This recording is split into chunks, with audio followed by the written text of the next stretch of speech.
राजस्थान की राजनीति में 11 जून को ऐसा लग रहा था कि कांग्रेस पार्टी सचिन पायलट के नेतृत्व को स्वीकार करते हुए उन्हें राजस्थान के सीएम चेहरे के रूप में प्रोजेक्ट करना शुरू कर देगी। लेकिन जिस तरीके से अशोक गहलोत ने उस दिन कुछ बड़े बयान दिए और सचिन पायलट के लिए दिए गए बयान के बाद पायलट की तरफ से कुछ नहीं कहना इस बात को दर्शाता है कि सिर्फ जनता ही नहीं, खुद पायलट भी समझ रहे हैं कि गहलोत के इस बयान के भी अर्थ हो सकते हैं। याद रहे, गहलोत ने पहले भी कहा था कि उनकी बातों का अर्थ होता है और प्रदेश की जनता इतनी जल्दी नहीं भूली होगी कि जिसे पायलट के लिए गद्दार और नकारा शब्द मीडिया ब्रीफ में गहलोत ने कहे थे, वही गहलोत राजेश पायलट की पुण्यतिथि पर आयोजित कार्यक्रम में कहते हुए दिखे कि मैं और पायलट कब अलग हुए थे, हम तो हमेशा से साथ आए थे और मोहब्बत भी है, ये तो मीडिया चलाता रहता है अनबन की खबरें। गहलोत के इस बयान के बाद पायलट की किसी तरह की प्रतिक्रिया नहीं आना इस बात का प्रमाण है कि पूर्व मुख्यमंत्री का आलाकमान से सीधे निर्देश मिले हैं कि पायलट से पटरी बिठाओ। पायलट के इस पूरे प्रकरण में चुप्पी इस बात का प्रमाण है कि वे जानते हैं कि इससे अधिक नुकसान गहलोत कर नहीं पाएंगे। ऐसे में कुछ बोलने से भी क्या फ़ायदा है। पायलट का जितना नुकसान होना था वह हो चुका है। गहलोत की सरकार में उप मुख्यमंत्री और इससे पहले कांग्रेस के प्रदेश अध्यक्ष रहते हुए सरकार बनवाने के लिए पहले श्रेय के अधिकारी सचिन पायलट के साथ जो हुआ उससे कोई भी अपरिचित नहीं है। लेकिन इन बदले हुए सुर की वजह से मीडिया तो कहीं ना कहीं सवाल उठा ही रहा है। गहलोत के संबंध में ये कहा जाता है कि वे मीडिया फ्रेंडली और मीडिया वालों के प्रति उनका अपेक्षाकृत दूसरे मुख्यमंत्रियों के प्रति सॉफ्ट कॉर्नर भी रहा है। ऐसे में पायलट के प्रति दिए गए बयान को हम किस नज़रिए से देखें। इतिहास में अगर हम बात करें तो ऐसे कई मामले रहे जिसमें पायलट गहलोत के बीच तमाम सवालात खड़े रहे। फिलहाल आज जिन चुनौतियों का सामना सचिन पायलट कर रहे हैं, क्या वह उससे पार पाएंगे? आप खुद बताइए दर्शकों कि क्या राजस्थान की राजनीति में एक चेहरा होना चाहिए या अलग अलग चेहरे आगे हों, क्योंकि पायलट ने ये बात स्वीकारी थी कि अकेले बात नहीं बनेगी, सबके साथ की ज़रूरत है। जनता का साथ, गहलोत का साथ और तमाम कांग्रेस के नेताओं के साथ की ज़रूरत है।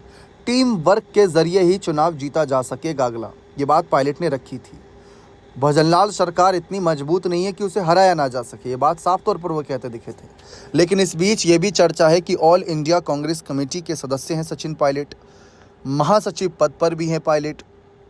लगातार पार्टी उन्हें बड़ी जिम्मेदारी राष्ट्रीय स्तर पर दी जा रही है, तो कहीं पार्टी का नज़रिया पायलट को लेकर कुछ और तो नहीं, कहीं ऐसा तो नहीं कि राहुल गांधी पायलट को राजस्थान में कम बल्कि अपनी टीम में ज़्यादा देखना चाहते हों। अपनी टीम से तात्पर्य है कि राहुल गांधी अगर भविष्य में कभी ये सोचें कि वह केंद्र में सरकार बना लें और जब केंद्र में उनकी सरकार बने तो सचिन पायलट जैसे शानदार नेता उसमें हों, ना कि वह राजस्थान के सीएम पद पर हों या सीएम पद की दावेदारी की लड़ाई लड़ रहे हों। तो क्या राहुल की ये इंटेंशन है? अगर पायलट को ये दिख रहा है कि राहुल उनको आगे नहीं बढ़ने देंगे, गहलोत ही राजस्थान संभालेंगे और गहलोत ने पहले ही अपने बात फिट कर ली है खड़गे से और राहुल से कि पायलट को आगे ले जाइए, हम राजस्थान संभाल लेंगे, चुनाव के वक्त पायलट को उतार दिया करिए समय समय पर। अगर ऐसा कुछ है तो ये साफ नज़रिया पेश कर रहा है कि सचिन पायलट को लेकर अलग स्थिति बनाई जा रही है। अगर पायलट ये स्थिति भांप पा रहे हैं तो वह कांग्रेस से जल्द ही अपने कदम पीछे कर लेंगे, क्योंकि शशि थरूर के बारे में हम देख चुके हैं, ज्योतिरादित्य सिंधिया के बारे में देख चुके हैं, हार्दिक पटेल के बारे में देख चुके हैं, सुनील जाखड़ के बारे में हम देख चुके हैं, गुलाम नबी आज़ाद के बारे में देख चुके हैं, कपिल सिब्बल के बारे में देख चुके हैं। अगर उसी फहरिस्त में सचिन पायलट का नाम जुड़ता है तो कोई हैरानी वाली बात नहीं होगी, क्योंकि अगर आज हम पायलट को देखें तो इतने शानदार युवा नेता हैं, लेकिन इसके बावजूद वह सिर्फ और सिर्फ पार्टी के बड़े पदों पर हैं और टोंक से विधायक हैं। लेकिन अगर वो एनडीए के साथ होते तो शायद आज किसी मंत्री पद पर उनकी ताजपोशी हुई होती, जनता की सेवा के लिए ज़्यादा दिन प्रतिदिन यहाँ पर मेहनत कर रहे होते, क्योंकि अंततः एक नेता को जनता की सेवा करनी है और उसकी विचारधारा क्लियर रहती है। लेकिन क्या पायलट वो कांग्रेस के साथ मिलकर कर पा रहे हैं? क्योंकि ऐसा लग रहा है कि कांग्रेस अपने वरिष्ठ नेताओं की ज़्यादा सुनती है, युवा नेताओं पर उतना भरोसा नहीं जता रही। बाकी आप बताइए कि पायलट को ऐसी स्थिति में क्या करना चाहिए। हर बार पायलट की खामोशी देखने को मिलती है। अब जो 11 जून को कार्यक्रम आयोजित किया गया था दौसा में, वह कांग्रेस का कार्यक्रम नहीं था, वह पायलट ने निजी तरीके से कार्यक्रम आयोजित किया था। तो ऐसे में संकेत मिले थे कि पायलट कुछ बड़ा कर सकते हैं। बने रहे चैनल के साथ, बहुत बहुत शुक्रिया।